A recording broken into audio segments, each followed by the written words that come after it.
ഇരുട്ടിൽ നിന്നും വെളിച്ചത്തിലേക്ക് തന്നെ മുന്നിൽ വന്ന് നിൽക്കുന്ന രൂപം കണ്ടതും അവനിൽ മരണഭയം നിറച്ചു. നീ നീ മരിച്ചില്ലേ കാശി? ഞാൻ മരിക്കാനോ? അതും ദുഷ്ടന്മാരായ നിന്നേക്ക് ഈ ഭൂമിയിൽ ജീവിക്കാൻ വിട്ടിട്ട്. അത്രയും പറഞ്ഞ് കാശി ഉച്ചത്തിൽ ചിരിക്കുമ്പോൾ ഭാസ്കരൻ ഭയന്ന് തുടങ്ങിയിരുന്നു. കൊള്ളാം, ഇത്രയും നാൾ പേടിച്ചൊളിച്ചു നിന്നിട്ട് ഇപ്പൊ വരുന്നോ നീ? ഭാസ്കരനുള്ളിലെ ഭയം മറച്ചുകൊണ്ട് പറഞ്ഞു. അങ്ങനെ പേടിച്ചൊളിച്ച് നിന്ന് ഓരോന്ന് ചെയ്യാൻ ഇത് നിന്റെ ആംഗ്ലന്മാരിൽ പെട്ടവനോ അനന്തരവനോ അല്ല, കാശിനാഥാണ്. എങ്കിൽ പിന്നെ നിന്റെ പെണ്ണിനെയും കുഞ്ഞിനെയും ഞങ്ങൾ കിട്ടുന്നിട്ട് എങ്ങോട്ട് പോയതായിരുന്നു? എങ്ങോട്ട് പോയത് നിനക്കൊന്നും അറിയില്ലല്ലേ? അത്രയും പറഞ്ഞ് കാശി പാഞ്ഞു വന്നു അയാളുടെ നെഞ്ചിൽ ആഞ്ഞു ചവിട്ടി. അയാൾ അവിടെയുള്ള ചുമരിൽ ചെന്ന് ഇടിച്ചു നിന്നു. കാശി വേഗത്തിൽ വന്ന് അവന്റെ കഴുത്തിന് കുത്തിപ്പിടിച്ചുകൊണ്ട് പറഞ്ഞു, പറയടാ, എന്റെ കുഞ്ഞും പെണ്ണ് എവിടെ? പറയാൻ. നീ എന്നെ കൊന്നാലും ശരി, അവർ എവിടെ എന്ന് നീ അറിയാൻ പോകുന്നില്ല. നിന്നെ കൊണ്ട് ഈ കാശി പറയിപ്പിക്കാൻ ഒരുങ്ങിയാണ് വന്നെങ്കിൽ പറയിപ്പിച്ചിട്ട് വിടൂ. അതിനയാൾ ചിരിച്ചു. ഞാൻ ഇനി അവർ എവിടെയെന്ന് പറഞ്ഞാലും ഇനി അവരെ കൊണ്ട് നിനക്ക് എന്ത് പ്രയോജനം? നിന്റെ ഭാര്യ അവളിപ്പോ എന്റെ ചേട്ടന്മാർക്കൊപ്പം ഭീഷ്മക്കൊപ്പം അന്തിയുറങ്ങി നിന്നെ മറന്നു കാണും. ആ നുരന്ത് കൊച്ചി അതും പരലവും കണ്ടുണ്ടാവും. അത്രയും പറഞ്ഞത് മാത്രമേ ഭാസ്കരന് ഓർമ്മയുണ്ടായിരുന്നുള്ളൂ. പിന്നെ അയാൾക്ക് സംഭവിച്ചത് ഒരു പുകമറ പോലെ തോന്നി. കാശിയുടെ നാവി നോക്കി ആഞ്ഞു തൊഴിച്ചു. പിന്നെ അവന്റെ തലയിൽ കുത്തിപ്പിടിച്ചു, അവിടെയുള്ള ഭിത്തിയിൽ ചേർത്തിടിച്ചു. ശേഷം അയാളുടെ മുഖം ചുവരോട് ചേർത്തുരച്ചു. അവന്റെ നെറ്റിപ്പൊട്ടി ചോരയ്ക്കൊപ്പം തന്നെ കവിൾത്തടം ഉരിഞ്ഞു പൊട്ടി. നീറ്റിലൂടെ ചോര പൊടിഞ്ഞു. അയാൾ വേദനയാൽ അലറി. കാശി എന്നിട്ടും വെറുതെ വിട്ടില്ല. അയാളെ വീണ്ടും വീണ്ടും കവിളിലോട് കവിൾ ചുവരിൽ ചേർത്തിടിച്ചു കൊണ്ട് നിലത്തേക്കിട്ട ശേഷം അവിടെ ഇരുന്ന കണ്ണാടി ടേബിളിലെടുത്ത് അയാൾക്ക് മീതെ ഇട്ടു. ചില്ല കഷ്ണങ്ങൾ അയാളുടെ മുഖത്ത് ശരീരം തുളഞ്ഞു കയറി. തൊട്ടുമുന്നിൽ കാലിനെ കണ്ട ഭീതി കാരണം കാശിയുടെ മുഖം അത്രമാത്രം ക്രോധം നിറഞ്ഞു നിന്നിരുന്നു. വല്ല കാര്യമുണ്ടായിരുന്നു? മര്യാദയ്ക്ക് അവൻ ചോദിച്ചിന് ഉത്തരം കൊടുത്തിരുന്നെങ്കിൽ ഇത്രയും കിടന്ന് അനുഭവിക്കേണ്ടി വരുമായിരുന്നു. അലൻ പറഞ്ഞു, പറ ഭാസ്കര, എന്റെ മോളും പെണ്ണും എവിടെ? അത് പറയാതെ ഇനി ആ നാക്കെടുത്ത് അവരെ പറ്റി വേണ്ടാത്ത പറയാൻ നിന്ന അടുത്ത നിമിഷം നിന്റെ മരണമായിരിക്കും. എനിക്കറിയില്ല അവർ എവിടെയെന്ന് അയാൾ മുറിഞ്ഞു പോകുന്ന ശബ്ദത്തോടെ പറഞ്ഞു. ഇയാൾ പറയില്ലെന്ന് ഉറപ്പിച്ചതുപോലെയാണല്ലോ കാശി. സച്ചി പറഞ്ഞു, ഇവൻ പറയും, പറയിപ്പിക്കും. അതിനുള്ള വഴി എൻ്റെ കയ്യിലുണ്ട്. ഇവന്റെ പുന്നാര മോളില്ലേ, അവളെ നാളത്തെ പത്രത്തിൽ കുറച്ചു പേർ ചേർന്ന് റേപ്പ് ചേർന്ന് കൊന്നെന്ന് വന്ന. കാശി, നോ, എൻ്റെ മോള്. സ്വന്തം മോളെ പറഞ്ഞപ്പോൾ നൊന്തുവല്ലേ? അപ്പൊ നീയൊക്കെ ചേർന്ന് എൻ്റെ കുഞ്ഞിയെ കൊന്നതോ? വീണ്ടും അവളെ തിരിച്ച് ദൈവം തന്നപ്പോൾ വീണ്ടും തട്ടിപ്പറച്ചില്ലേ? ഒപ്പം എൻ്റെ പെണ്ണിനെയും. നീയൊക്കെ കാണിക്കാതെ ദയ നിന്റെ കൂടെ ഒന്നും കാണിക്കേണ്ട കാര്യമില്ല ഈ കാശിക്ക്. അത്രയും പറഞ്ഞ് സച്ചിയെ നോക്കി പറഞ്ഞു. സച്ചി, അവന്മാരെ വിളിച്ച് പറ, നാളെ രാത്രി സൂര്യ ഉദിക്കുമ്പോൾ ഇവന്റെ മോളുടെ മരിച്ചെന്ന വാർത്തയാവണം എല്ലാ പത്രത്തിലും വരാമെന്ന്. കാശി, എൻ്റെ മോളുടെ കല്യാണമായിരിക്കുക, അങ്ങനെ ചെയ്തു നീ. സച്ചി, വിളിക്കപ്പോ തന്നെ, എന്നിട്ട് ഞാൻ പറഞ്ഞേ പറ. ഓക്കെ കാശി. അയാൾ കാശിയുടെ കാൽക്കീയിൽ നിരങ്ങി ഇഴഞ്ഞു വന്നിരുന്നു. നിനക്കറിയേണ്ടത് നിന്റെ കുഞ്ഞും ഭാര്യ എവിടെ നിന്നില്ലേ? അവർക്കൊന്നും സംഭവിച്ചിട്ടില്ല. നിന്റെ ഭാര്യയുടെ ദേഹത്ത് ഇതുവരെ ആരും തൊട്ടിട്ടില്ല. അവർ എവിടെയുണ്ടെന്ന് ഞാൻ പറഞ്ഞു തരാം.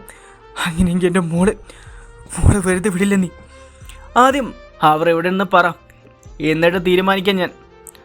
പിന്നെ അയാൾ കുഞ്ഞും പാറും എവിടെയെന്ന് ഉള്ളതെന്ന് പറഞ്ഞു കൊടുത്തു. എല്ലാം കേട്ടു. മുന്നിലിരിക്കുന്ന കാശിയെ നോക്കി അയാൾ പറഞ്ഞു, നിനക്കറിയേണ്ടതെല്ലാം ഞാൻ പറഞ്ഞു തന്നില്ലേ? ഇനി എൻ്റെ മോള് വെറുതെ വിട്ടൂടെ? നീ പറഞ്ഞ അവർ എൻ്റെ മോളൊന്നും ചെയ്യില്ല. പറയും, എൻ്റെ മോളൊന്നും ചെയ്തെന്ന്. എടാ ഡാഷ് മോനെ, നീയല്ലേ ഈ കാശി. എനിക്ക് നിന്നിൽ നിന്നും സത്യം അറിയണമായിരുന്നു. അതിനു വേണ്ടിയാണ് നിന്റെ മോളുടെ പേര് ഇവിടെ കൊണ്ടുവന്നത്. ജയത്തിന് വേണ്ടി നീയൊക്കെ വീട്ടിലുള്ള പെണ്ണുങ്ങളെയും കുഞ്ഞുങ്ങളെയും വെച്ച് കളിക്കുന്ന പോലെ അത്രയും വൃത്തികെട്ടവനല്ലേ ഈ കാശി. കാശിക്ക് ശത്രുവിനെ നേരിൽ നിന്ന് തന്നെ നേരിട്ട ശീലമുള്ളൂ. പിന്നെ നിന്റെ മോളെ ഞാനൊന്നും ചെയ്യില്ല. പക്ഷെ നിന്റെ ആയുസ് അതെനിക്ക് വേണം. ഇല്ലെങ്കിൽ എൻ്റെ കുഞ്ഞിൻ്റെ ആത്മാവ് പൊറക്കില്ല. അപ്പം ഈ ജന്മം എനിക്കൊപ്പമുള്ള എൻ്റെ മോൾക്ക് നല്ലൊരു മുന്നോട്ടുള്ള ജീവിതത്തിന് നീയൊക്കെ എന്നും തടസ്സം തന്നെയാണ്. അങ്ങനെയുള്ളതിനെ എല്ലാം വെട്ടിമാറ്റണം. ഇല്ലെങ്കിൽ വീണ്ടതുപോലെ പ്രതികാരം എന്ന് പറഞ്ഞു വന്നിരിക്കും. അതുണ്ടാവാൻ പാടില്ല. അത്രയും പറഞ്ഞുകൊണ്ട് ശ്രീയെ നോക്കി. ശ്രീക്ക് അവൻ്റെ നോട്ടത്തിൻ്റെ അർത്ഥം മനസ്സിലായതും പിന്നിലേക്ക് പോയിരുന്നു. കാശി തനിക്ക് എന്ത് ശിക്ഷയാണ് നൽകാൻ പോകുന്നെന്നും ഓർത്തയാൽ ഭയം ഉച്ചസായിലെത്തി. കാശി, എന്നെ വെറുതെ വിടണം. ഇനി ഒരിക്കലും നിന്റെ മോളുടെയും നീലവട്ടത്ത് പോലും വരില്ല ഞാൻ. കാശി ഒന്നും മിണ്ടിയില്ല. കുറച്ചു കഴിഞ്ഞ് ശ്രീയും കാർത്തിയും വരുമ്പോൾ രണ്ടുപേരുടെയും കയ്യിലും വലിയ പെട്ടി പോലെ തോന്നിക്കുന്നുണ്ടായിരുന്നു. ആദ്യം അത് ആ റൂമിൽ കൊണ്ട് വെച്ചിട്ട് ഇവൻ അവിടെ ഇട്ടാൽ മതി. ഓക്കെ ഏട്ടാ.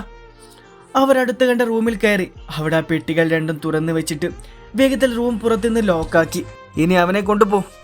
കാശി പറഞ്ഞതും അയാൾ അവിടേക്ക് വലിച്ചേച്ചു കൊണ്ടുപോകുമ്പോൾ അയാൾ നന്നായി കുതറി മാറാൻ നോക്കി. മരണം അത് ഏകദേശം തനിക്ക് മുന്നിലെത്തിയെന്നും അയാൾക്ക് മനസ്സിലായി കഴിഞ്ഞിരുന്നു.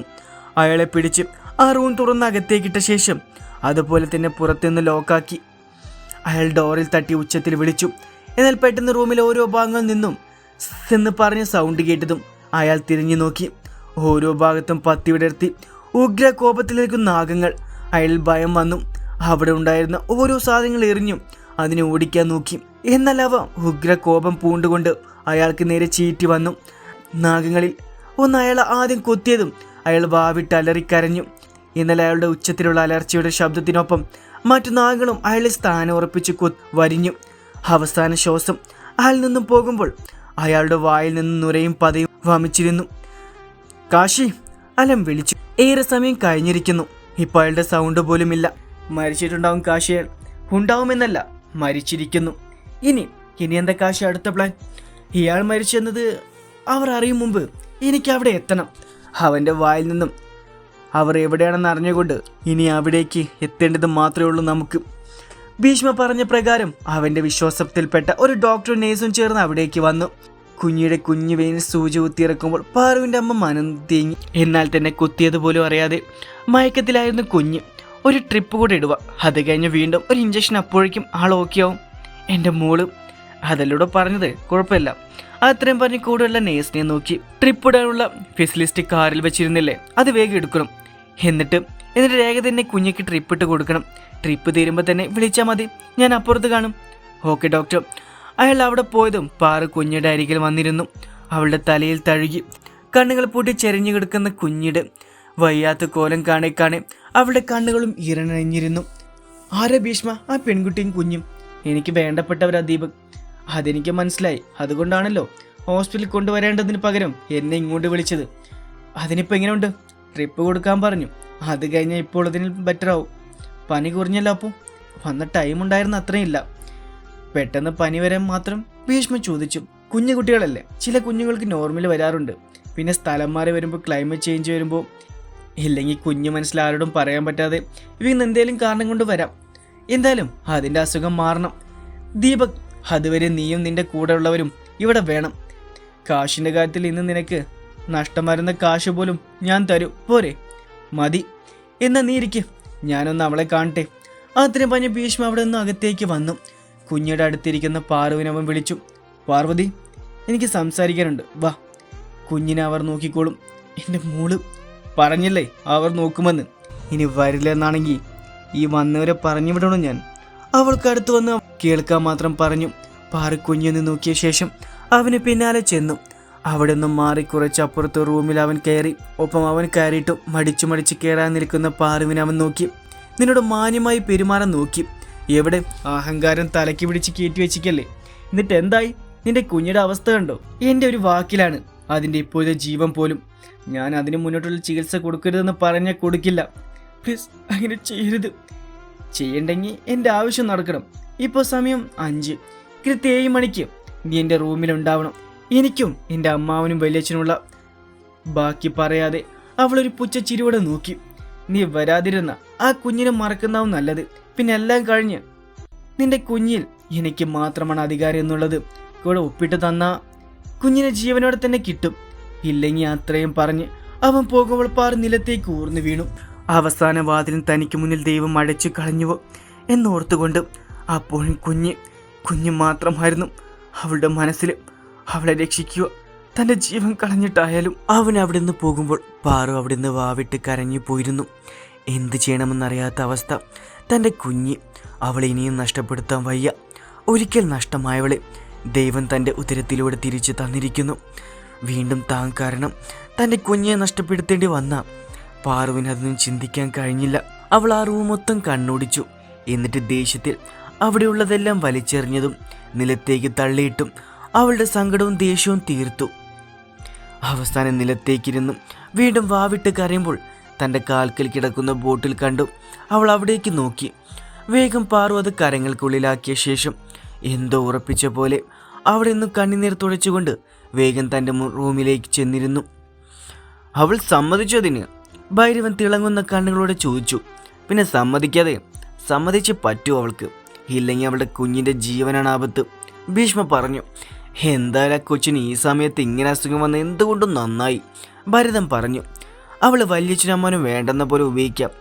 അതിൻ്റെ ഇടയ്ക്ക് അവളെ കൊണ്ട് കുഞ്ഞിൻ്റെ മുകളിലുള്ള എൻ്റെ അവകാശം ഒപ്പിട്ട് വാങ്ങിത്തരണം. അപ്പം നിനക്ക് വേണ്ട അവളെ? വേണ്ട, ഇതെൻ്റെ വക വല്യച്ഛനമ്മാവനുള്ള സമ്മാനമാണ്. അവളെ കണ്ടപ്പോൾ തൊട്ടുള്ള ആഗ്രഹമാണിത്.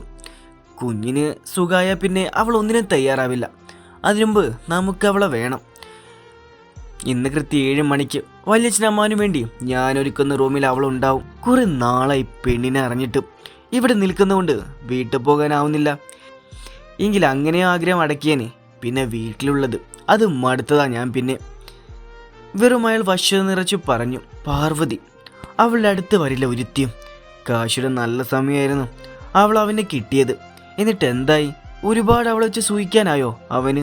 ഇല്ല, അതിനു മുമ്പ് പരലോകത്ത് അയച്ചില്ല നമ്മൾ. ഇപ്പോൾ അവൻ്റെ പെണ്ണ് ഞങ്ങൾക്കും, കുഞ്ഞ് നിനക്കും സ്വന്തം. ഒപ്പം അവൻ്റെ കോടിക്കണക്കിന് സ്വത്തുക്കളും. അവന് പരലോകത്തിരുന്ന് തൻ്റെ ഭാര്യയും ഞാനും എൻ്റെ അനിയനും കൂടെ മോഹിക്കുന്നത് കാണാനാണ് വിധി. ഇന്ന് വല്യച്ഛൻ്റെ അമ്മാവൻ്റെ ദിവസമാണ്. എടാ, അവൾ ആ റൂമിൽ വരുമ്പോൾ ഞങ്ങൾ തന്നെ ഡ്രസ്സിട്ട് വേണം വരാൻ. അതൊരു മോഹമാണ്. അതൊക്കെ നടത്തി തരാം പോരെ? മതി, അത് മതി. ഈ ഡ്രസ്സിട്ട് വേണം കൃത്യം 7 മണിക്ക് ആ റൂമിൽ വരാൻ. എനിക്ക് പറ്റില്ല ഇത് ധരിക്കാൻ. എങ്കിൽ നിന്റെ മകളെ മറന്നേക്ക്, അതാ നിന്റെ നല്ലത്. ഇതിനേക്കാൾ എൻ്റെ മോൾക്ക് മുന്നേ കൊന്നു തന്നൂടെ? നീ അങ്ങനെ ചാവാൻ പാടില്ല. നിന്നെക്കൊണ്ടുള്ള ആവശ്യം കഴിഞ്ഞാൽ പിന്നെ നീ മരിക്കുവോ? അല്ലെങ്കിൽ കൊല്ലോ എന്തോ ചെയ്യാം പോരെ? പാറ കരഞ്ഞു പോയി ആ നിമിഷം. നിന്റെ മോളുടെ ജീവനാണ് വലുതെങ്കിൽ കൃത്യം 7 മണിക്ക് ഈ ഡ്രസ്സിട്ട് അവിടെ ആ റൂമിൽ നീ ഉണ്ടാവണം. പാറ ഡ്രസ്സുമായി അവിടെ തന്നെ തറഞ്ഞു നിന്നിരുന്നു. കാശി, ഇവിടെ നിന്ന് 1 മണിക്കൂർ കൂടെ ഉണ്ട് കുഞ്ഞിയും പാറലെടുത്തെത്താൻ. അലൻ, നമുക്ക് അതിനു മുമ്പ് അവിടെ എത്തണം. എൻ്റെ മനസ്സ് വല്ലാതെ പിടയ്ക്കുക.